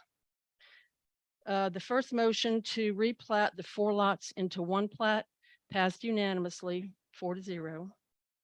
The other variances had some neighbors in opposition. 2 of them attended the meeting and did speak with us.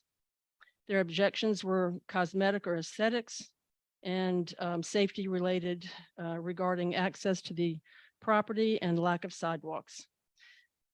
This highway on 95 is in the area that is scheduled for the widening of 95 at some point, according to the comprehensive plan from several years ago.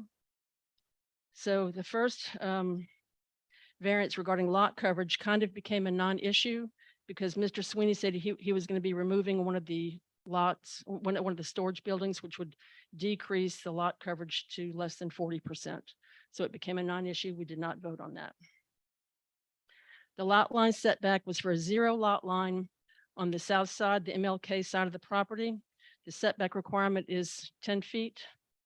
The neighbor across the street indicated that the customers going to the storage facility on the property would have to be using part of her property to make the turn into the alley off of MLK. The commissioners voted 3-1 to deny this variance. Mr. Sweeney stated that he was planning to erect around the perimeter of the lot, a chain link fence with three strands of barbed wire at the top of the fence for safety purposes. The neighbors objected to this because they felt it would be too militaristic and objectionable to the neighborhood. The commissioners voted 3-1 to deny this variance request. The variance for the elimination of the masonry wall was approved 3-1 because it was felt that there were safety concerns regarding the access to the highway. And if there was a masonry wall there, that it could impair the line of sight for the traffic at that location. The chain link fence without the barbed wire would be a safer alternative than the masonry wall. Other questions and concerns voiced by the commissioners and neighbors were the traffic concerns regarding getting the RV, the boats for storage into the property entrance. Mr. Sweeney stated that the entrance was going to be at 2nd Street and the alley location, which would mean that the customers might need to go from 95 to MLK to Prima to 2nd to get into the alley, to get into the property. And that's all through a residential area. Because the turn from MLK into the alley to get access at the end of the alley would be too tight and too narrow. And that was basically it. Yes, ma'am. Yeah, I want to ask you a question. At the very beginning, you made reference to general commercial. I just want to make sure that I didn't misread it, understand. Are these not zone Z2? C2? C2, yeah, this Oh. is, it's zoned C2. Oh, okay. I'm sorry. I must have misunderstood. Right. I thought you said general commercial at the beginning. It is general commercial. C2 is general commercial Okay. district. All right. But it is C2. C2. Yeah. Okay. Thank you. Yes. Mhm. Is that it? Any questions? Okay, thank you. Question, Carolyn. Say that again. They'd enter from the alleyway. Is that At what the I back, read? by At the by back? where the ditch is, by the Yes. railroad tracks. Yes. And it would be kind of very difficult. And that's where he was going to cut off one of the storage units that's back there, that pink one right there. He was going to cut that one off. So it would be wider to turn into the alley from the, Okay. into the property from the alley. Thank you. You're welcome. That's it. Mhm. After Logan.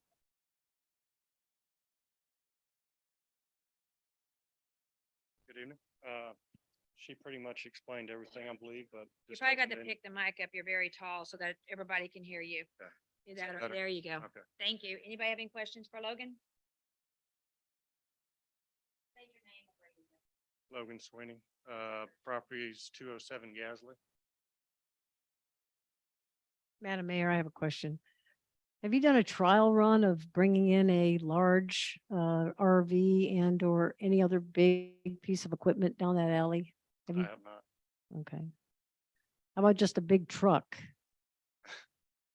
No, just 3/4 tons, all I drive. so, Okay.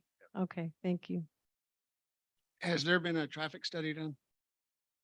No, not that I'm. aware.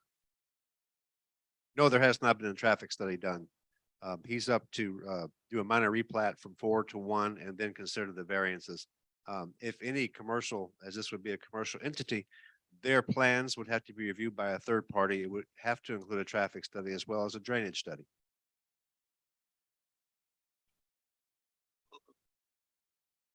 I'm sorry, Logan, I don't want you to go away. I just want to ask the city manager a question.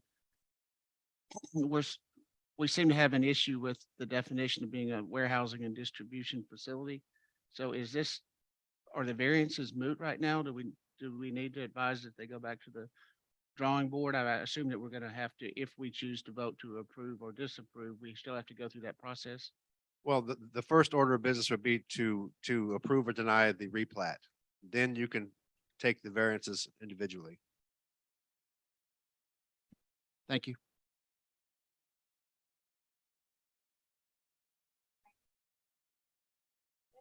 I will state this information came kind of late today regarding our ordinance. And you mentioned it briefly, C2 as it being a warehouse and distribution facility. Under section 3.2.2 of our zoning ordinances, this use must face a street other than an alley. In other words, a self-storage facility cannot have its main entrance on an alley. It's news to you? I'm sorry, is this news to you? Yes, it is. I apologize. As of today. And I just found that out. Right. Yeah. Well, just Yeah, something so- else we gotta work.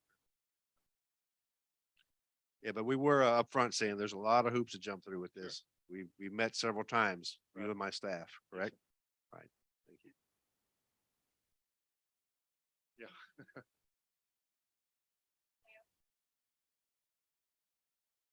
Thank you.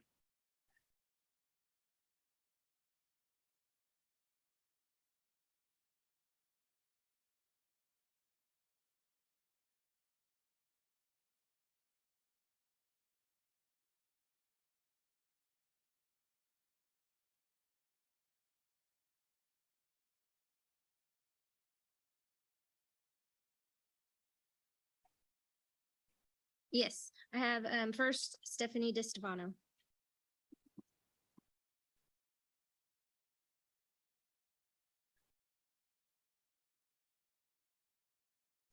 Name and where you live, please. Thanks. Stephanie DiStefano, 204 Walker Street, on the south side of Smithville. And I'm asking that y'all don't approve any variances at all on this property for so many reasons. It's how we walk across the tracks somewhat dangerously, but it is our path. And it's just a deflating project to our neighborhood. All in all, please don't allow barbed wire and things that make it worse. Thank you.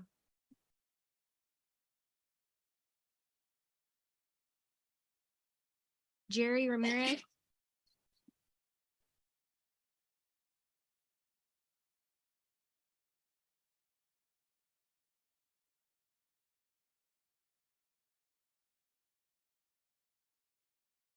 You can pull the microphone down so you can, they can hear you. My name Thank is you. Jerry Ramirez. I live on 200 Prima Street. And the project is right in the backyard.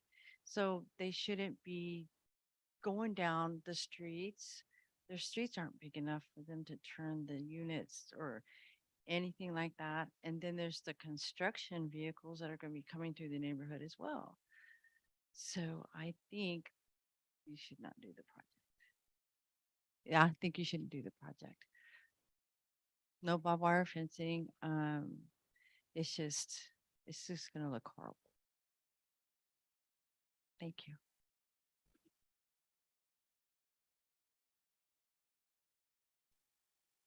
Next is Johnny Thomas.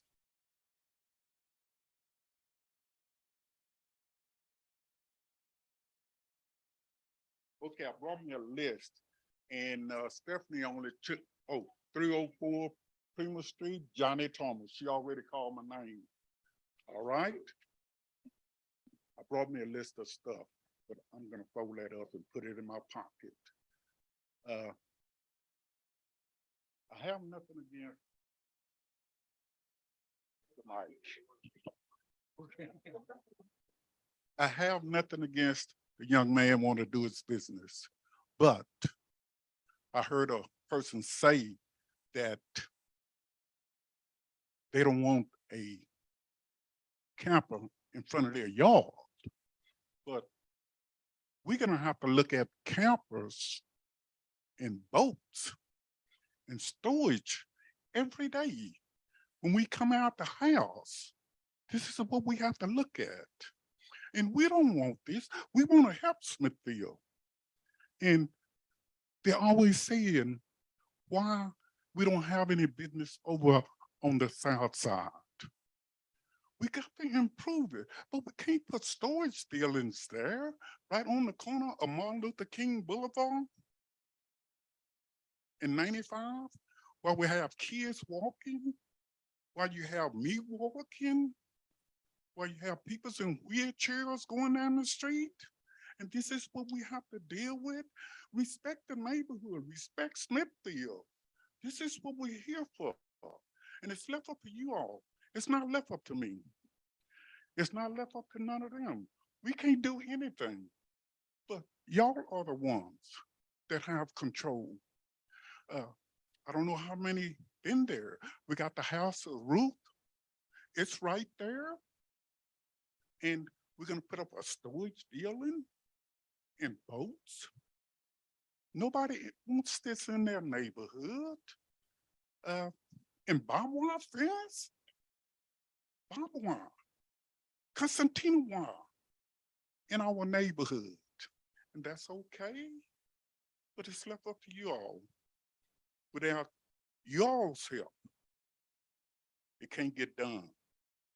So we're asking y'all to help us not to put this up in our backyard while we have to look at it every single day. Every day. Nobody wants that. And it's left up to you all. Without you all, it can get done. But you can help us, help the neighborhood. Don't let it just go down to that. I'm finished. Thank you.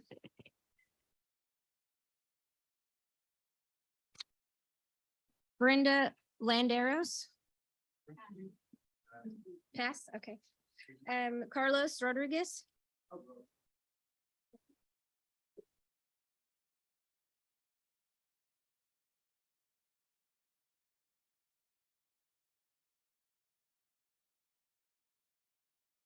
Rodriguez, first time come to this council over at 300 Prima Street, been a resident for about 3 years. I don't oppose, well, I do, but you know, he's trying to do his business and my respect for the dude, I would do, it's a great property to be in, right? But I do oppose it having the, like what Johnny said. I mean, I'm I'm at the corner of the yellow house, right? So, coming out, that's the first thing I'm gonna see, right? And same thing with my neighbors, right? And I mean, there's so many things you could do with that property, such as, building better, maybe a nice little playground for the kids, right? It's the entering of the Martin Luther King. I mean, come on, it's a beautiful neighborhood to play something beautiful there, right? But not a storage unit, right? I think there could be other things out there, right? But that's my concern. So I oppose it. Thank you.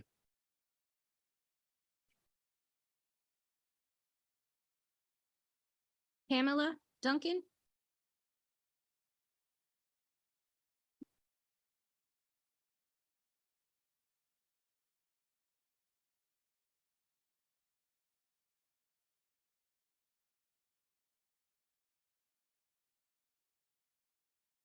Oh, hello, everyone. Um, I live right at the corner of MLK and 95.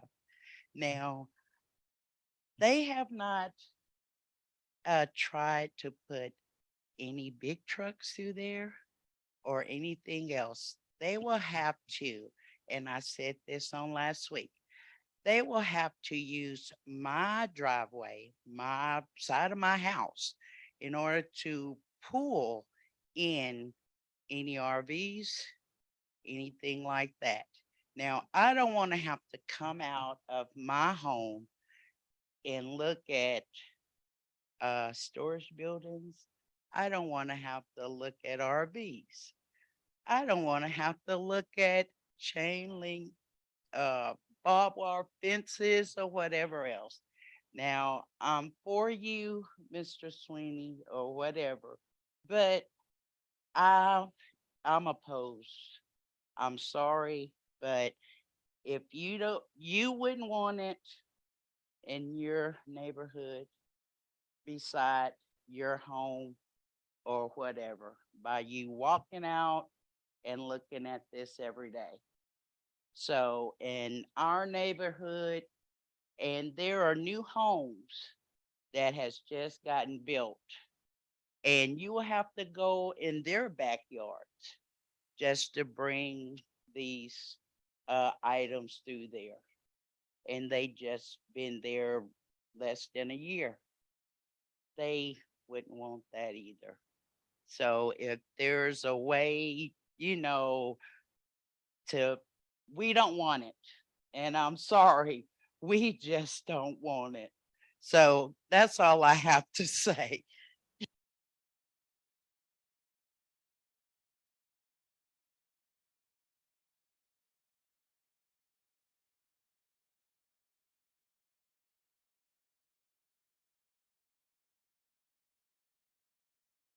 The public.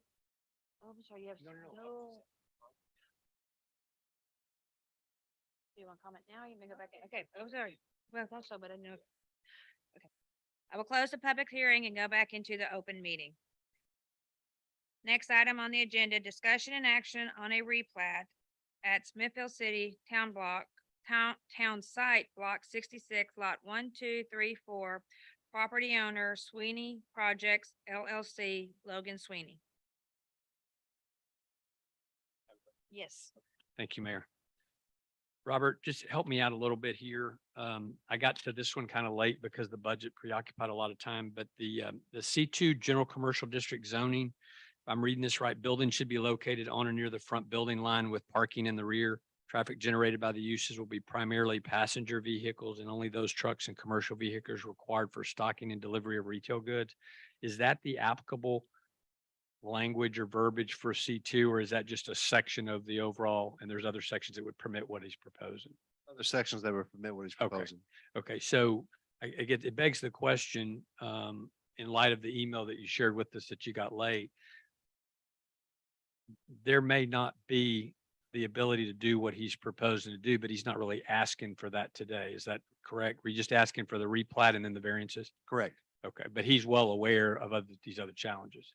Yes. Okay, thank you. That's all I have. Madam Mayor, I just want to make a couple comments. Mr. Sweeney, I think you just recently purchased the property? Okay, so I've been looking at their property probably for the last 10 years because I was involved with, of course, the House of Ruth at one time with the transitional women's shelter that's there. And I've been down that alleyway. I watched those houses be built and brought in. And, I'm just thinking, was that your first idea of what to put on that corner? Or I'm wondering if you got some community input on what would be really a good project for that corner. And I understand, you're trying to make some money, but it does flood there. I can tell you because I've pulled in there many, many times. And the previous owner, in fact, had put a fence up and it was really difficult even to turn around from the alleyway from the House of Ruth and from those other houses. So that's why I asked the question, have you brought any big trucks down that alley? Because I drive a big truck and sometimes it was just really hard to turn it around right when I pull in to the House of Ruth and try to pull out. So I really don't know how you would do that. And my recommendation would be to go back to the drawing board, talk to the community members that are affected by this and maybe try to figure out a better use for that property. That's my thought. Madam Mayor, Yes, sir. it seems like we're going to have significant roadblocks to moving forward with these variances. The replat is a separate issue, but it's tied to his intentions of what to do with the property. So if we approve this replat, you're going to have one lot, correct? So you're moving from, if you decide later on to have a different use, you may have to come back and replat again. So I just want to make sure that you were aware of that. Thank you. Very good. Entertain a motion, or we have more questions, or what we want to do?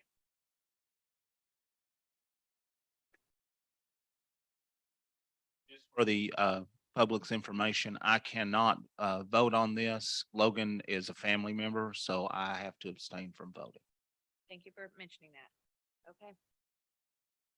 Madam Mayor, I make a motion that we do not approve this action of combining the 4 lots into one. Is that what we're voting on now?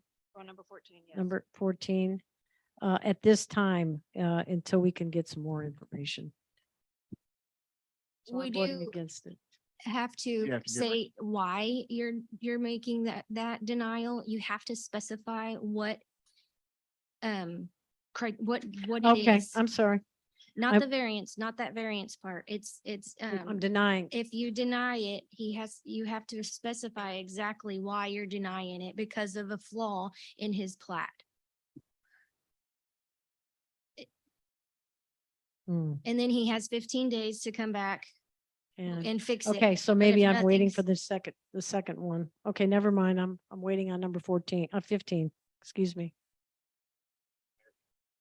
Yes, sir. Yeah. Okay, so on number 14, I'll go ahead and make the motion to approve the combining of the 4 lots into one. The property zone C2 General Commercial District. Okay, a motion's been made and second. All in favor? 1, 2, 3. All in favor of the replat? Okay. Councilman Jenkins cannot vote, so 4 approved and then 1 sustained, or 1 did not vote. So the motion is approved. Okay, so I'm voting. Now we're on number 15. Okay. Discussion and action on an ordinance from multiple variance requests at Smithfield City Townsite Block 66 lots 1, 2, 3, 4, property owner Sweeney Projects LLC, Logan Sweeney. Go ahead, Janice. Okay, I'm on the right one. Okay, I move for denial of the requested variance for to allow a 0 lot line setback, allowance to allow barbed wire fence, and to waive the requirement for the masonry wall. And this is why. The variance will be contrary to the public interest. There are not special conditions affecting the applicant's property. Even with the special conditions, literal enforcement of the ordinance does not result in unnecessary hardship. The variance does not observe the spirit of the ordinance, and substantial justice will not be done by granting the variance. So second, okay, so a motion has been made and second to deny the variance stated by Councilman Janice. All in favor? Can I get a clarification before? It's all the variances, correct? So That's how I'm taking it, Yeah, all. how it's read is all the variances being denied. We Okay, can and that's do my all at one second. time? We can do all at one time? Yes, Okay. yes. So she read, okay. So all are denied. I need a vote. Vote. So I need a vote to approve. All in favor? 2, 3. Motion is approved. To be denied. Denial. A motion has been made and approved to deny the ordinance. You got it. Variance, divide the variance. Okay. All right, where are we? Number 6. Thank you. Thank you. Discussion and action on a resolution to update the master fee schedule of the city of Smithfield. And I have someone signed up to speak. Jenny Bush. Number 16.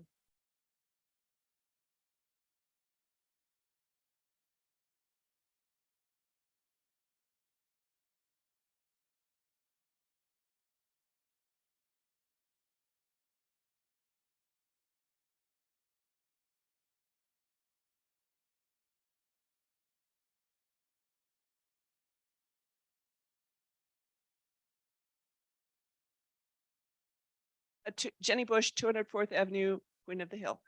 I don't know what a master plan fee schedule is. I'm here to find out. Is that the stuff that has to do with all of the fees that you're going to put on our utilities? Is that the master plan?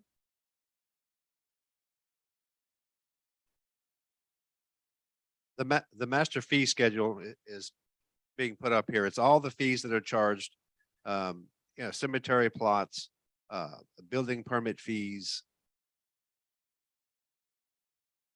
Okay, these are the inspection fees, addition. demolition fees. Okay, I just wanted to state that this probably will apply, my comment, that the, Hold on, can you hold on, please, so we can hear, because everyone's kind of getting out of hand here. Okay, now, sorry. I just wanted to, ask the council to, keep an eye on the fees that were being charged and keep them reasonable and not to just use them to increase revenue. Use them to, allay the costs to the city for the services, for the, what, for the problem. I'm just, I'm having a hard time seeing, the city turn our services into a revenue making machine. That's it. That's all I have to say.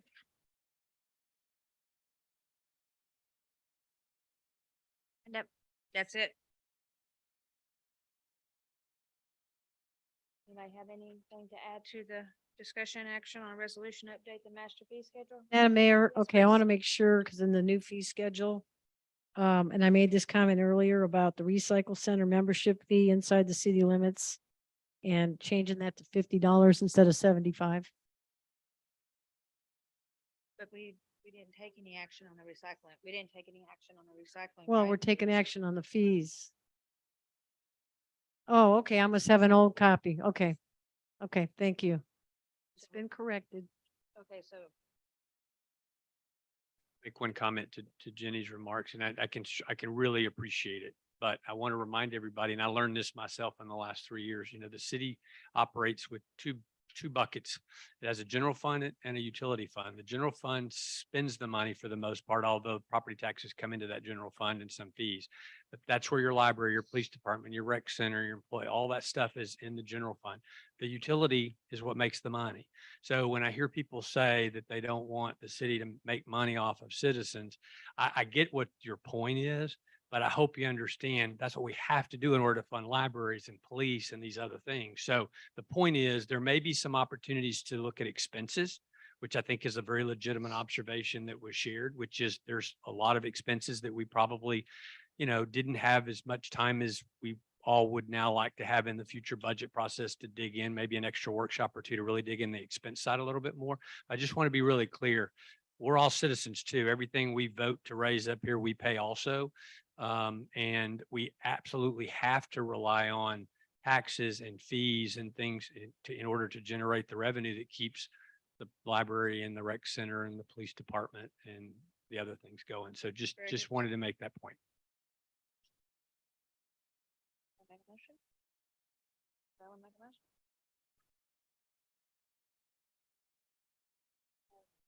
Can I make one more comment? So, I mean, looking at these fees, really, we've been really lucky. I mean, somebody made the comment, I think it was Michelle Rutherford, about what we charge to, for the camping spots. And so, we could actually be generating more revenue because people come from out of town, they go to Riverbend Park.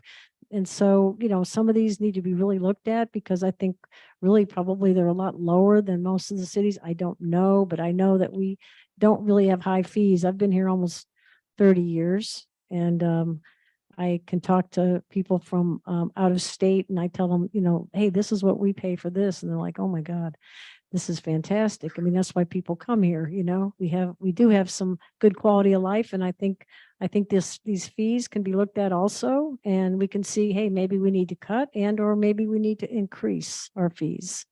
So, but I can make a motion if you like to go ahead and approve the master fee schedule that's in our packet tonight. Very good. Second. A motion has been made and second. All in favor? Motion is approved.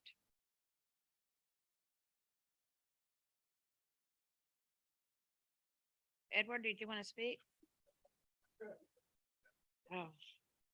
All right, number 17, discussion and action on a resolution of the city of Smithville and the Texas Department of Transportation to improve the runway lighting. I'm thinking about running away. to improve the runway lighting at the Smithfield Crawford Municipal Airport. Okay, Council and Mayor, we had the good fortune of receiving the benefit of the Infrastructure Investment and Jobs Act. Monies were released across the nation for general aviation airports, of which Smithfield Crawford Municipal Airport is a GA airport. There became $1.54 million available for the city to utilize to upgrade the runway lights, the beacon, the PAPIs, the electric vault, to upgrade this system that is 30 years old. We're going to go from an incandescent to a LED, which is more energy efficient and has a longer life. Our match is 10%, which is $154,500. This is one of the expenses that we're putting onto the tax note to fund. So the 154 gets you 1.5 million. Construction engineering is starting within 6 months, with construction planned in 2020, late part of 2024, if not 2025. So if you approve this resolution, you allow the city manager, myself, to act on all matters on behalf of this grant with the FAA and TxDOT Aviation. Any questions? I can't imagine, Robert, that there would be anything that would fall under the all matters that wasn't specified in the actual resolution. The resolution says to act with the appropriate authorization of this governing body, all contracts and agreements. This is the attachment, that this is what you would be executing, right? Okay. I think it's up. If I think that attachment he's referring is in the packet, yes? Yes. You'll have to cover one eye. And maybe can you make it bigger?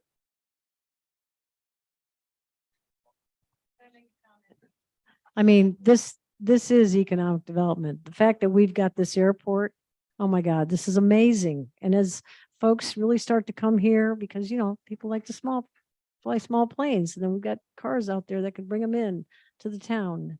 And anyway, I think, yeah, I have no problem with this. This is an incredible opportunity to be able to just match it with 154K, but receive $1.5 million. So excellent job. Thank you. May I be recognized, Mayor? Yes, sir. It's exactly what I was going to say, Councilwoman Bruno. So thank you for saying that. It's a perfect example of economic development, investment, and a proper utilization of the money from the $3 million tax note. With that, I move that we approve the resolution of the city of Smithville and the Texas Department of Transportation to improve the runway lighting at the Smithville Crawford Airport. I'll second that emotion. Motion's been made and second. All in favor? Motion is approved. Number 18, discussion and action on appointment to the library board to fill the vacancy. And Miss Judy, please. I think I had the Enlighten us. easy job tonight. I last stood before you to discuss library board appointments in February, and Danny Absher was added on to serve a second term. A couple months later, Danny Absher passed, and we've been left with a vacancy.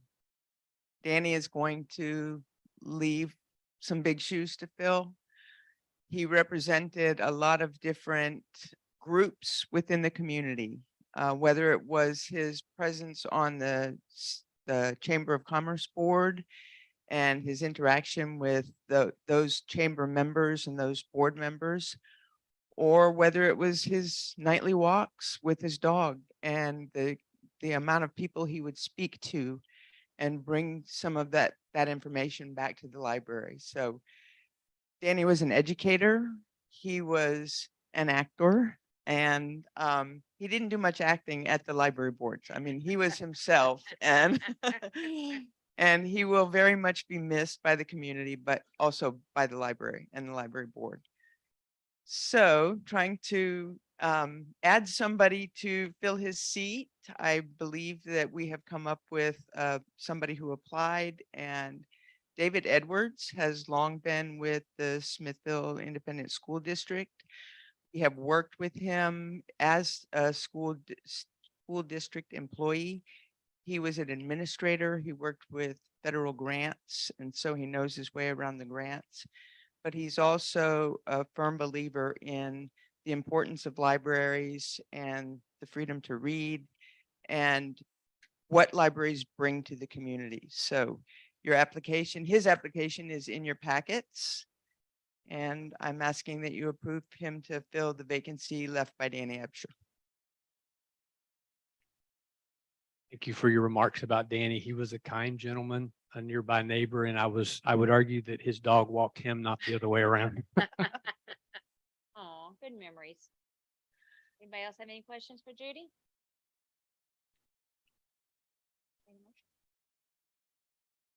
Hey, Madam Mayor, I make a motion, we go ahead and approve David Edwards be appointed to fill Dane Ashford's vacancy on the library board. Second. Motion's been made and second. All in favor? Thank you all very much.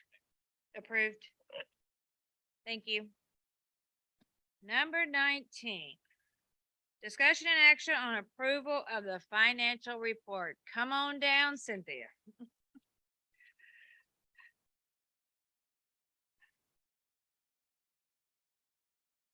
You should have in your packets the August financial report. As you can see, overall, the revenues are at 3.9 of the $14 million budget. Currently, general fund, utility fund revenues are exceeding expenditures. If you look at general fund is definitely looking good. Again, utility fund is still a little under. We do have one more month to go, and end of the year adjusting entries and different things like that will be done. So we're hoping that it'll kind of zero out at that time. I don't know if y'all have any questions on the budget. I mean, financial report, not budget. Where my mind's at. Madam Mayor, can I make a comment? So if y'all haven't gone to visit Cynthia, she is our financial manager and she's very organized. She's highly responsive when you have questions, which I really appreciate. I want to just thank you for that. But just stop by. I would stop by and see her. If you've got really wanted some detailed questions of what's going on with the finances for Smithville, Texas, she can answer those questions. She's been here 10 plus. How many? 18, almost 19.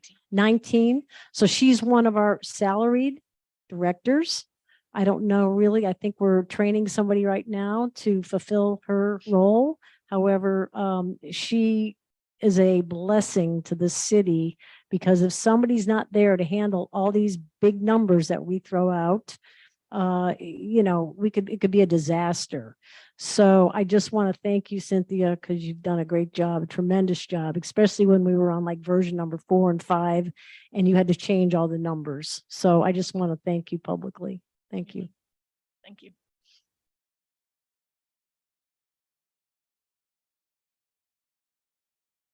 I'd like to make a motion to approve the financial report for Ms. Cynthia White.